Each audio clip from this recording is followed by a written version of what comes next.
मारूफ शख्सियत कमांडर ज़ाकिर साहब के पास हम आए हैं। सबसे पहले तो बहुत शुक्रिया कि आप यहाँ तक आए मुझ तक। 2027-28 में क्या होने जा रहा है? हम एक मॉडल सिटी बना लेंगे। तो ये क्या जादू है कि जिसमें आपने इतनी कम कीमत में आप डिलीवर कर रहे हैं? रब की राह में खर्च करना है तो 700 गारंटीड रिटर्न है। मैंने फैसला किया कि नहीं, बिल्कुल मैं ऐसा करूँगा। मुझे हर बंगले पे 56 करोड़ रुपए फ़ायदा होना है, खुदा की कसम होना है। अगर आपने अभी तक हमारा चैनल सब्सक्राइब नहीं किया तो अभी सब्सक्राइब करें और बेल आइकॉन को क्लिक करके हमारी लेटेस्ट वीडियोस के बारे में अपडेट जानें। अस्सलाम वालेकुम नाज़रीन, मैं हूं इंतखाब आलम सूरी और जनरली प्रॉपर्टी के हवाले से मुझे सूरी साहब या इंतखाब सूरी के नाम से जाना जाता हूं। आज हम बहुत अहम इंटरव्यू करने जा रहे हैं और ये हमारा आप प्रोग्राम देख सकते हैं मेट्रो टीवी पर भी, जो कि हर हफ्ते को 6 से 7 बजे तक दिखाया जाता है। और साथ साथ हमारा एक मारूफ चैनल है प्रॉपर्टी के हवाले से, देखा जाता है पूरी दुनिया में, वो है प्रॉपर्टी अपडेट्स। दोस्तों, आज हम कमांडर सिटी के ऑनर और एक मारूफ शख्सियत कमांडर ज़ाकिर साहब के पास हम आए हैं। उनके दफ्तर में मौजूद हैं और उनकी गुफ्तगू आज हम रिकॉर्ड करेंगे, उनसे आज हम इंटरव्यू करेंगे। मुलाकातें पहली भी रही हैं, लेकिन आज मुलाकातों से मैं बहुत ज़्यादा इंस्पायर हुआ और रियली एक चीज़ जो लोगों को समझ में नहीं आती, वो जो आज मुझे बड़ी अपील की इनकी गुफ्तगू, वो है दरअसल उनका ईमान, वो सोच, वो डिलीवरी कॉन्सेप्ट, वो विजन, वो इरादे, वो ख्वाहिश जो कि एक अच्छे इंसान के साथ मुंसलिक होती है और जिसके पीछे सक्सेस होती है।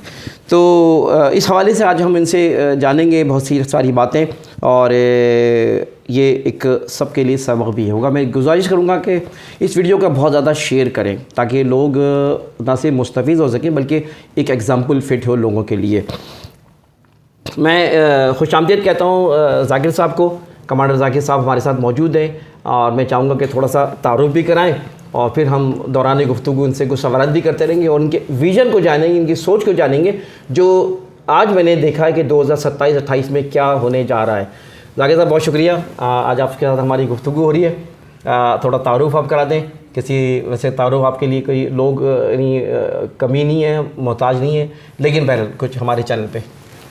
बिस्मिल्लाहिर्रहमानिर्रहीम। सबसे पहले तो बहुत शुक्रिया कि आप यहाँ तक आए मुझ तक और मेरा विज़न जानने में या मैं क्या कर रहा हूँ उसमें आपने एक इंटरेस्ट शो किया। दरअसल बहुत कम लोग ये जानते हैं या इस विज़न को समझते हैं असल में कि असल ये क्या होने चला है। ज़्यादातर लोग मुझे बिल्डर के नाम से ही जानते हैं और उन्हें ये पता है कि मैं कोई प्रोजेक्ट्स कर रहा हूँ, ठीक है, जबकि ना मैं बिल्डर हूँ और ना मैं कोई ऑर्डिनरी प्रोजेक्ट्स कर रहा हूँ।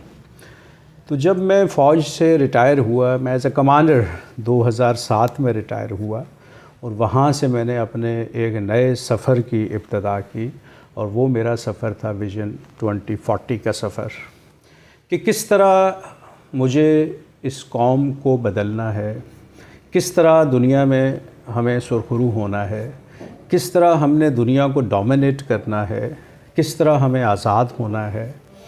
क्योंकि मैं अपने बचपन से एक बेरब्त निज़ाम इस मुल्क में देख रहा था। जब मैंने होश संभाला, ये गालबन 71 की वॉर के बाद, जब थोड़ा मुझे जो है थोड़ा मुआशरे को देखने का मौका मिला, तो मैंने देखा कि हर तरफ जो है वो अफरा तफरी है। उस वक्त भी सियासी जमातों को मैंने आपस में लड़ते देखा, मेरे अपने घरों के आसपास मोर्चे मैंने बनते देखे, मैंने कत्ल व गारत देखी बचपन से ही, ठीक है, और आज तक हमने लड़ते ही देखा है सबको, ठीक है। कौम के साथ कौन कितना मुखलिस रहा, इस पे बहुत सारे सवालिया निशान हैं, लेकिन मैं ज़ख्मों पे नमक नहीं छेड़ना चाहता। मेरा विज़न ये है कि आओ मिल के इस मुल्क को बदलें। ज़रूरी नहीं कि ऊपर से सियासतदान ही इस मुल्क को बदलेंगे। इस मुल्क के लोग जिनकी नीयतें खालिस हैं, वो सब मिल के इस मुल्क को क्यों नहीं बदल सकते? हम दुनिया में इस मुल्क को सुरखरू क्यों नहीं कर सकते? तो इस पे मैंने एक विज़न बनाया। अच्छा, बिल्डर एक लेबल है जो मैंने लगाया। डेफिनेटली जब मैंने देखा कि जो है इस मुल्क में एतमाद कम है बिल्डर्स पे, घरों की शॉर्टेज है। ये एक अच्छा काम है, इस पे बहुत जल्दी इंसान फ्लरिश करता है। और दुनिया के बड़े बड़े जब मैंने लोग, अमीर लोग देखे और उनको जब मैंने देखा कि वो उनमें ज़्यादातर जो है वो इसी पेशे से मुंसलिक रहे, तो फिर मैंने इसको अडॉप्ट करने का फ़ैसला किया।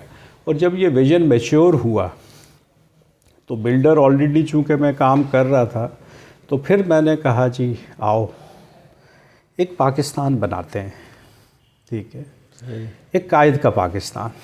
तो मैंने कागज़ पेन लिया, उस पर मैंने अपनी ख्वाहिशात लिखी सारी।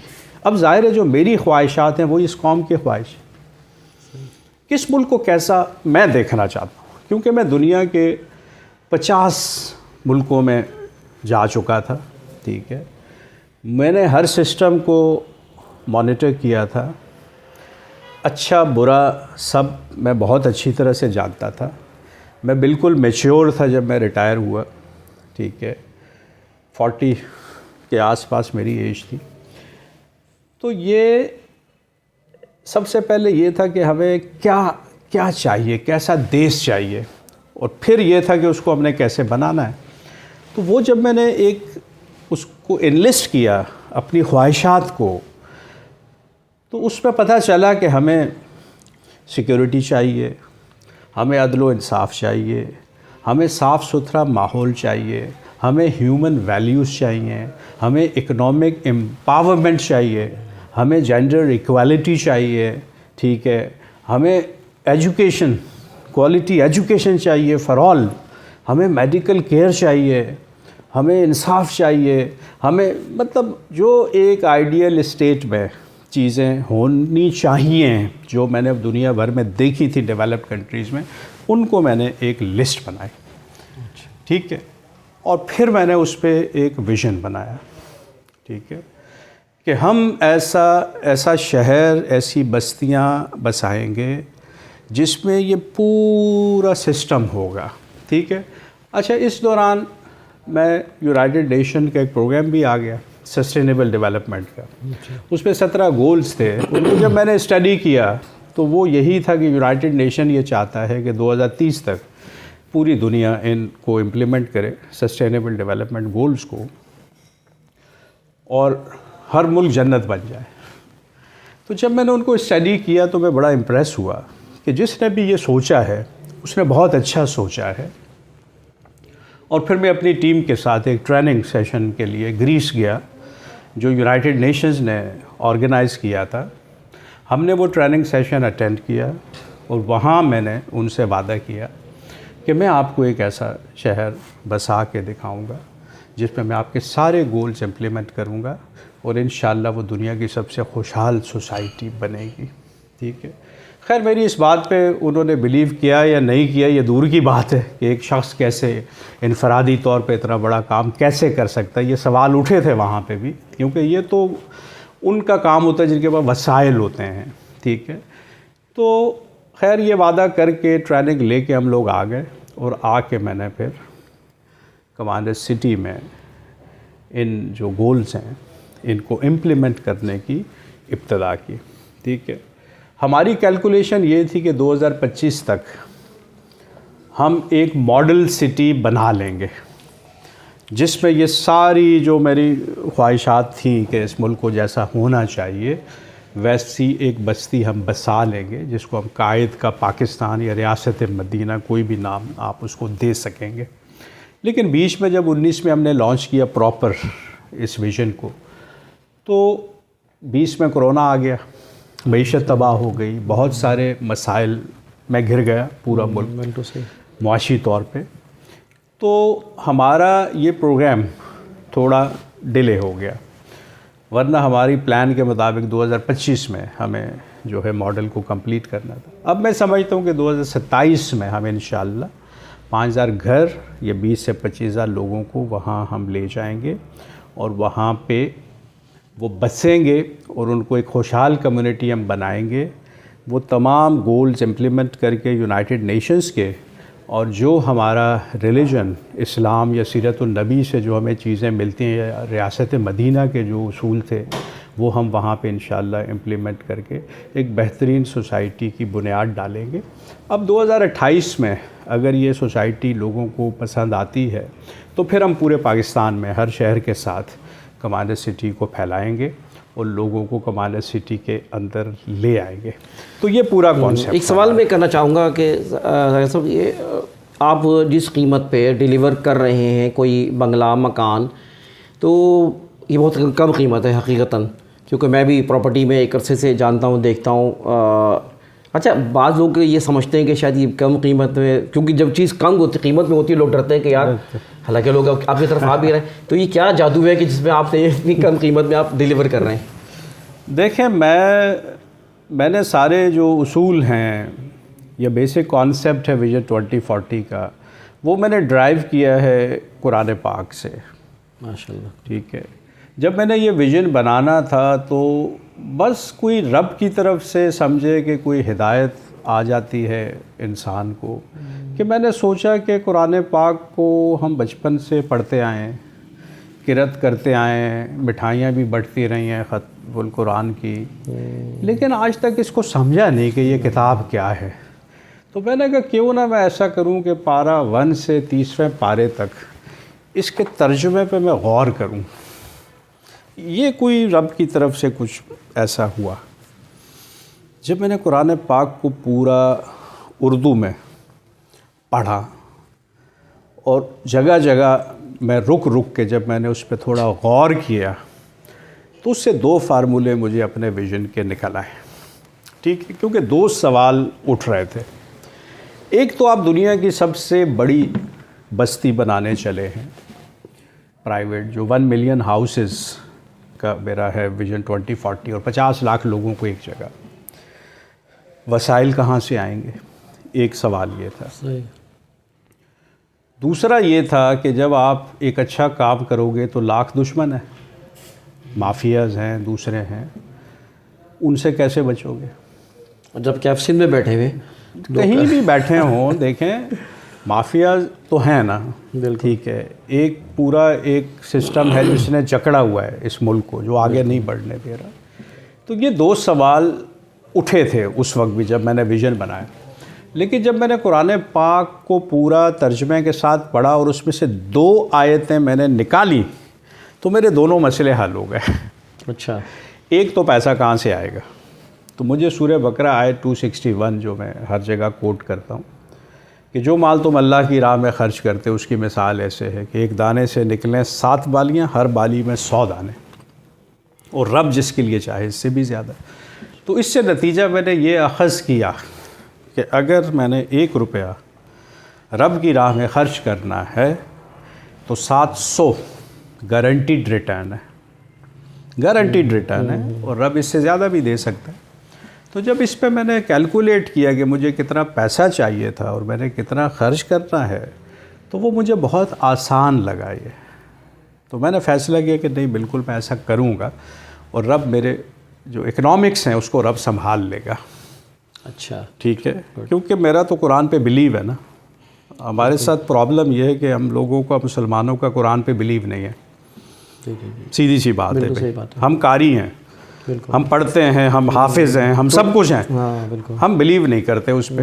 मैंने बिलीव किया, मैंने बिलीव किया।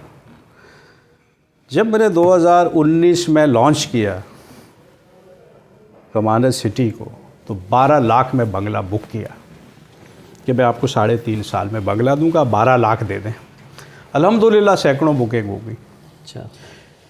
मेरे एक डायरेक्टर मेरे पास आए, उन्होंने कहा जी ये 20 लाख में बन रहा है, प्लॉट डेवलपमेंट कंस्ट्रक्शन, ये पूरी कैलकुलेशन लेके आए, पूरी कैलकुलेशन लेके आए। सर हमने 8 लाख नुकसान पे सैकड़ों बंगले दे दिए। अब हमें तो मुल्क से भागना पड़ेगा क्योंकि ये तो पॉसिबल ही नहीं है। मैंने कहा जी अगर मैं आपकी कैलकुलेशन दुरुस्त मानूं कि 8 लाख इजाफी खर्च होगा, तो ये 8 लाख इसका मतलब है हम रब के लिए ख़र्च करेंगे। इस 8 लाख का रिटर्न 700 गुना 56 करोड़ रुपए बनता है। मुझे हर बंगले पे 56 करोड़ रुपए फ़ायदा होना है। और मैंने कसम खा के कहा, मैंने कहा खुदा की कसम होना है। अच्छा, ये पत्थर पे लकीर है, ये रब का वादा है, कैसे हो सकता है कि ये ना हो। अच्छा, आम बिल्डर तो वो उसको किसी और कॉन्सेप्ट से लेते हैं कि कीमत बढ़ गई है और जनाब उसको कस्टमर से, आम आदमी से ज़्यादा पैसे ले लेते हैं। देखें, लेकिन आपको अल्लाह ने बरकत देखें, ये बिलीव है। सही बात है। मैंने कसम था काली, मैंने कहा ये कैसे हो सकता है कि ये ना हो जो रब ने वादा किया हुआ है, ये कैसे हो सकता है, ये होगा और बहुत आसानी से ये घर हम दे देंगे और हम अरबों में खेलेंगे। हालांकि उस वक्त हमने कर्ज लेके चीज़ें की थी, ठीक है। मैंने कहा हम अरबों में खेल रहे होंगे, अब 3.5 साल गुजरने तो दो, देखो होता क्या है, ठीक है। तो क्या हुआ कि सबसे पहले मैंने फ्री रेस्टोरेंट बना लिया। मैंने कहा जी खाना मुफ्त होगा सबके लिए। अच्छा, तो मेरे वहाँ के डायरेक्टर कैप्टन साहब मेरे पास आ गए कि ये आपने पॉलिसी अनाउंस कर ली कि कमांडर सिटी में हमेशा के लिए खाना मुफ्त होगा दोपहर और रात का। तो ये कब तक होगा, ये तो कब तक चलेगा, ये तो कल सारे लोग इधर से खाना खाएंगे।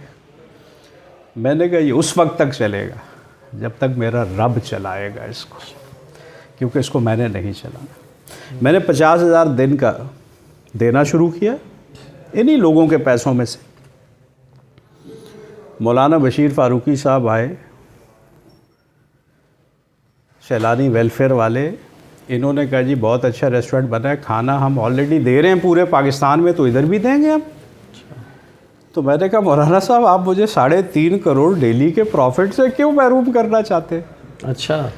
उन्होंने कहा वो कैसे है? मैंने कहा ये 700 गुना कितना बनता है 50,000 का, 3.5 करोड़ बनता है। तो मुझे तो डेली 3.5 करोड़ अगर प्रॉफिट नहीं आएगा तो मैं कैसे फ्लॉरिश करूँगा? और उसके बाद कई जगह पे उन्होंने ये आयत कोट की है अल्हम्दुलिल्लाह। तो फ्री रेस्टोरेंट से हमें पैसा आ रहा है और इतना प्रॉफिट आ रहा है कि वहाँ पे बहुत बड़े बड़े प्रोजेक्ट बनना शुरू हो गए। ये है, ये बिलीव का एक्सट्रीम है। ये वो बिलीव है जो कहते हैं कि वो बारिश नहीं हो रही थी तो मैदान में जमा हुए मौलवी साहब ने कहा आओ इज्तिमाई दुआ करते हैं। तो एक बच्चा छतरी ले आया, उसने कहा आज तो हमने इज्तिमाई दुआ, आज तो बारिश होनी है तो वापसी पे भीग जाऊंगा ना। ये है बिलीव, एक्सट्रीम ऑफ बिलीव। मैं वहाँ खड़ा हूँ, मैं बिलीव की सबसे आखिरी हद पे खड़ा हूँ। मैं वो बिलीवर हूँ कुरान का, ठीक है। तो अच्छा, इस वक्त जो है ये था इकॉनमी का मसला, ये हल हो गया ना। हाँ। अल्हम्दुलिल्लाह आज अरबों और खरबों में जा रहे हैं, ठीक है। वो घर भी बन गए हैं, चाबियाँ भी हम दे रहे हैं इंशाल्लाह। यही 5 दिन के बाद हम चाबियाँ देना शुरू हो रहे हैं। वो जो 12 लाख और 17 लाख में घर बुक किए थे, हालांकि कोरोना आया, मईशत तबाह हुई, 3 गुना कॉस्ट चली गई कंस्ट्रक्शन, हमने कीमतें नहीं बढ़ाई। तो ये क्या मनोसलवा की तरह कोई आपके पास मनोसलवा उतर रहा है। ये वही मनोसलवा है जो फरिश्ता थैला नहीं लेके आता, बरकत आती है। आप 1 रुपए की चीज़ लेते हो वो 100 रुपए की हो जाती है। एक प्लॉट मैंने 6 करोड़ का लिया, 74 करोड़ का बिक गया वो। अच्छा, बरकत है ना, बरकत है। बस ये कि आपने वो पैसा कहीं और अय्याशी में किसी और जगह नहीं लगाया, वो आपने अपने प्रोजेक्ट में लगाया, लोगों के लिए लगाया। बिल्कुल। तो वो अच्छा, दूसरा माफिया, दुश्मनों से कैसे बचेंगे आप, कौन छोड़ेगा, कौन करने देगा? उधर एक और आयत मिल गई, लिल्लज़ीन आसनु फ़ी हाज़िहि दुनिया हसना। वो मेरे ऑफिस में भी लगी है, मेरे प्रोजेक्ट पे जगह जगह लगी है। जिन्होंने भलाई की उनके लिए इस दुनिया में भलाई, इस दुनिया में फ़ी हाज़िहि दुनिया हसना। तो मैं एक सिटी में क्या कर रहा हूँ, भलाई कर रहा हूँ। सस्ते घर, सस्ती एजुकेशन, मुफ्त मेडिकल केयर, मुफ्त खाना, मुफ्त पानी, ये क्या है? भलाई है। उन लोगों के लिए जो भलाई करते हैं, रब ने वादा किया है कि मैं इस दुनिया में भलाई दूंगा, उनको परेशानी नहीं दूंगा, उनको टेंशन नहीं दूंगा। तो फिर मेरा तो कोई कुछ कैसे बिगाड़ सकता है? रब से कोई पंगा ले सकता है? मतलब मुझसे तो ले लेगा, रब से कैसे लेगा? तो इसलिए इस विजन के इस वक्त मैं सवाल ही करना चाह रहा हूँ कि इस वक्त देखिए, इस वक्त हाईवे पे M9 पे इस वक्त 2 ही प्रोजेक्ट हैं जो कि आबाद हैं। एक आपका है कमांडर सिटी, दूसरा बहरिया है जो आबाद हैं। तो आपके और बहरिया में क्या फ़र्क है? देखिए फ़र्क ज़रा सा है, ठीक है ना। मैं काम कर रहा हूँ रब के लिए, मैं रब की खुशनुदी के लिए काम कर रहा हूँ, इंसानियत की भलाई के लिए काम कर रहा हूँ, मैं बग़ैर प्रॉफिट के काम कर रहा हूँ। मुझे पैसा नहीं चाहिए, मुझे पैसे से नफ़रत है। मेरे बैंक अकाउंट में अभी भी सुबह मैंने स्टेटमेंट ली तो 7 लाख रुपए पड़े थे। ये मेरा वही घर का ख़र्चा, मेरे यहाँ पे स्कूल वगैरह हैं वहाँ से मैनेज हो, तो मुझे पैसा नहीं चाहिए,